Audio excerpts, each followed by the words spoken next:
Hi, my name is Ayesha Manazir Siddiqi, and this is my debut novel, The Center. The Center is about a Pakistani translator living in London who stumbles across a mysterious language school that promises fluency in any language in just 10 days, but at a sinister cost. In the novel, I talk about my own experiences with translation. And in this video, I'd like to speak a little bit about the act of translation. The protagonist, Anisa Ellahi, is a translator. She does subtitles for Bollywood films and she feels unsatisfied. She doesn't believe that this is real translation. I have done various forms of translation in my own life, and I explore these different types of translation in the novel. There is a kind of, you could almost say, like non-consensual translation that can occur when you are not part of the dominant culture, when you are asked to explain yourself, for instance. And then there is the more sort of professional translation, the kind I've done short stories and plays and things like that. And even then, you can sometimes go into complicated territory of should this be translated? What are the consequences of translating this? And these are some of the things that interest me. So I recently contributed to an anthology called Violent Phenomena, which is by Tilted Access Press, and it's about decolonization and translation.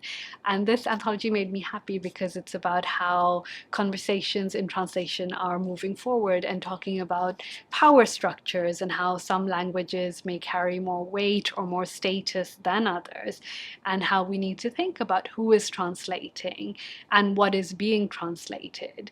And these ideas around like translation as bridge building are now being questioned more and more, and that is something that interests me. It was very interesting to me that at no stage in the process was there any kind of questioning of my use of Urdu in the novel, and I don't believe that this would have been the case 10 years ago. So nothing from the agent nor the publishers of should this go in, and not long ago we were talking about italicizations and glossaries, and it's heartening to see us move forward from there, and for me to be able to use a language which I felt was the language that I would speak to, for instance, my sister or my mother or my best friend with, and that allows for a kind of intimacy and also maybe a kind of protection. And so sometimes I think it is very important to preserve the right not to translate. Not everything needs to be understood. And people speak sometimes now around this debate about, oh, you know what, like if you don't understand it, you could look it up. And it's true, you could, but then I feel like another step from that is that if you don't understand it, maybe it's not for you. And maybe that's okay. I think people are used, in the dominant language, people are used to this kind of sense of entitlement of everything is for them, but that is not necessarily true. I wonder why the idea of the translator is fascinating. I think a part of it might once again be that kind of sense of entitlement of like, translate for me, explain yourself for me, and that might be something that should be resisted. And this idea, for instance, that sometimes people talk about books set in kind of foreign lands as being a type of tourism, like all of those questions should possibly be resisted or challenged. But also, maybe the idea of translation is increasingly popular because we are starting to realize that the English speaking world is not the center of all intellectual kind of beauty and wealth and knowledge. And we are starting to realize that there are alternative structures, alternative knowledges, and spaces being made for those. I think that that is what the novel is preoccupied with not the idea of glorifying the translator or glorifying the act of translation, but in fact challenging some of the ideas around translation and thinking about, for instance, translation as appropriation. What is being taken? Is this something that is yours to understand?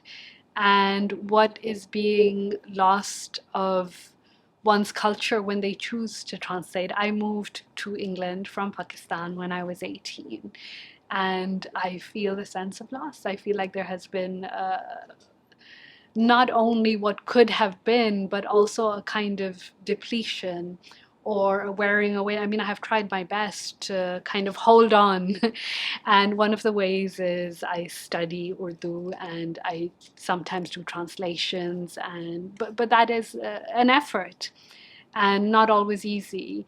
And I wonder whether that desire to hold on comes from that sense of how much can be lost through the process of assimilation, through the process of constantly translating. So I wrote the book during the pandemic, and one of the things that happened during the pandemic was the borders were all closed, and suddenly I found that I couldn't go see my family. And something about that, about having to make peace with the fact that this is the place that I have chosen as home, or that has somehow been chosen as home, and kind of reconciling myself to that and understanding all that has been lost and gained in the process, felt like it was a fundamental part of this novel as well. Thank you for watching, and the center is available now. I hope you like it.